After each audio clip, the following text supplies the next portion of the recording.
ನನ್ನ favourite Nandini cheese. ಈಗ ಎಲ್ಲರ ಫೇವರೇಟ್ ನಂದಿನಿ ಚೀಸ್.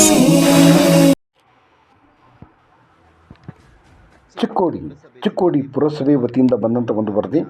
ಚಿಕ್ಕೋಡಿ ಪುರಸಭೆಯ ಸಿಬ್ಬಂದಿಯ ಕಾಮದಾಟ ಬಯಲು. ಚಿಕ್ಕೋಡಿ ಪುರಸಭೆ ಸಿಬ್ಬಂದಿಯೋರ್ವ ಇನ್ನೂ ಉದ್ಘಾಟನೆಯಾಗದ ಇರುವ ಇಂದಿರಾ ಕ್ಯಾಂಟೀನ್ನಲ್ಲಿ ಕಾಮದ ಕಳ್ಳಾಟ ಬಯಲಾಗಿದೆ. ಚಿಕ್ಕೋಡಿ ಪಟ್ಟಣದ ಕೆಇಬಿ ಕಚೇರಿ ಬಳಿ ಇನ್ನೂ ಉದ್ಘಾಟನೆಯಾಗದಿರುವ ಇಂದಿರಾ ಕ್ಯಾಂಟೀನ್ನ ಬಳಿ ಈ ಘಟನೆ ನಡೆದಿದೆ. ಹೊಟ್ಟೆ ತುಂಬಿಸಿಕೊಳ್ಳುವ ಸ್ಥಳದಲ್ಲಿ ಸರ್ಕಾರಿ ನೌಕರನ ಸರಸ ಬಯಲಾಗಿದೆ. ರಾಮಚಂದ್ರ ಮಜಲಟ್ಟಿ ಎಂಬ ಪೌರ ಕಾರ್ಮಿಕ ಮಹಿಳೆ ಜೊತೆ ಸರಸ ಸಲ್ಲಾಪದಲ್ಲಿ ತೊಡಗಿದ್ದಾಗ ಸಾಕ್ಷ್ಯ ಸಮೇತ ಸ್ಥಳೀಯರಿಗೆ ಸಿಕ್ಕಿಬಿದ್ದಿದ್ದಾನೆ. ಸ್ಥಳೀಯರು ಮಹಿಳೆಗೆ ಪ್ರಶ್ನೆ ಮಾಡಿದಾಗ ನಮ್ಮ ಯಜಮಾನರು ಎಂದಿದ್ದಾಳೆ. ನಿನ್ನೆ ರಾತ್ರಿ 8:30 ಹೊತ್ತಿಗೆ ಈ ಘಟನೆ ನಡೆದಿದೆ. ಕಳೆದ 3 ವರ್ಷಗಳಿಂದ ನಡೆದ ಕಾಮಗಾರಿ ಇನ್ನೂ ಉದ್ಘಾಟನೆ ಭಾಗ್ಯ ಕಂಡಿಲ್ಲ.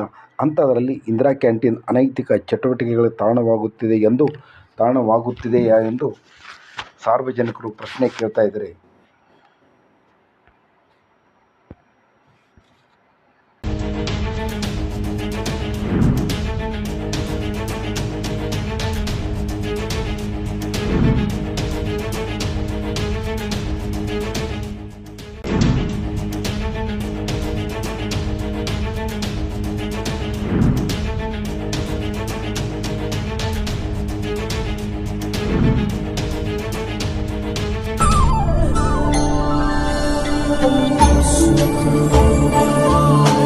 ಮೈಸೂರ್ ಸ್ಯಾಂಡಲ್ ಸಾಬೂನು ಪ್ರಕೃತಿಯಷ್ಟೇ